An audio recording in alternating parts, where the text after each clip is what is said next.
কেদারনাথ যাওয়ার পথে হেলিকপ্টার দুর্ঘটনা, এমনটাই জানা যাচ্ছে যে রুদ্রপ্রয়াগে ভেঙে পড়ে হেলিকপ্টার। দুর্ঘটনার কারণ যদিও এখনো পর্যন্ত জানা যায়নি। আমাদের ডিজিটাল হেড অর্পণ ঘোষ রয়েছে আমাদের সঙ্গে টেলিফোন লাইনে। অর্পণ দা, কি খবর রয়েছে?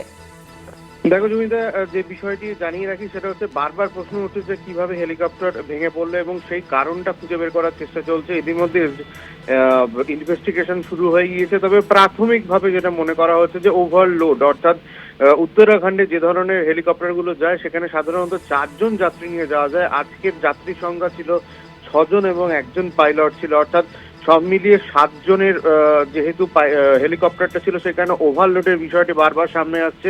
এবং সবচেয়ে বড় কথা যে এখানে বেসরকারি যে সমস্ত হেলিকপ্টারগুলি রয়েছে সেখানে বারবার বলে দেওয়া হয়েছিল যে ডাবল ইঞ্জিন যাতে ইউজ করা হয়, সে কিন্তু এখানে সিঙ্গেল ইঞ্জিন ইউজ করা হয়েছে, যেটা দুর্ঘটনার অন্যতম কারণ বলে জানা গিয়েছে। তবে যেহেতু ঘটনাটি ঘটেছে সেই নিয়ে তদন্ত শুরু হয়েছে।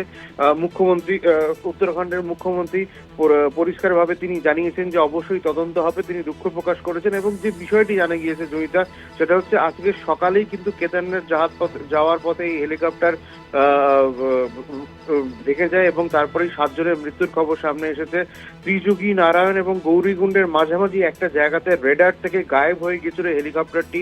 তার কিছুক্ষণ পরে রুদ্রপ্রয়াগের সামনে হেলিকপ্টারটির ধ্বংসাবশেষ পাওয়া যায়। এখনো পর্যন্ত যা খবর, উদ্ধার কাজ চলছে এবং একজন মহিলার এই যাত্রীদের মধ্যে ছিল এবং পিছনের অংশটি প্রথমে হেলিকপ্টারে ভেঙে যায় বলে জানা গিয়েছে। উদ্ধারকারী দল ইতিমধ্যেই আরো ছানভিন শুরু করে দিয়েছে, যা অবস্থা এখনো পর্যন্ত। তবে এই এই আবারও বলছি যে এই দুর্ঘটনা ঘটার প্রাথমিকভাবে মনে করা হচ্ছে যে ওভারলোড।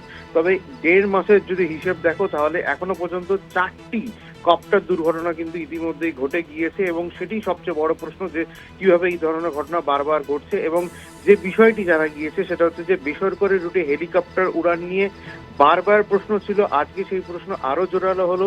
বহন ক্ষমতার চেয়ে বেশি পুণ্যার্থী তোলা হচ্ছে হেলিকপ্টারে। শুধুমাত্র ব্যবসায়িক স্বার্থ, নিরাপত্তার পরোয়া করছে না হেলিকপ্টার সংস্থাগুলি।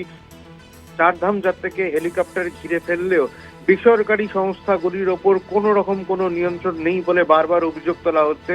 ইতিমধ্যেই কিন্তু মুখ্যমন্ত্রী দুর্ঘটনাস্থলে পৌঁছবেন বলে জানা গিয়েছে, এখনো পর্যন্ত তিনি পৌঁছননি। তবে এই যে হেলিকপ্টারটি ভেঙে পড়েছে সেটা আরিয়ান এভিয়েশনের সংস্থার বলে জানা গিয়েছে। তবে তদন্ত শুরু হয়েছে, ঘটনাস্থলে এখনো পর্যন্ত তল্লাশি চালানো হচ্ছে। জয়িতা, ধন্যবাদ জানাবো অর্পণ দা।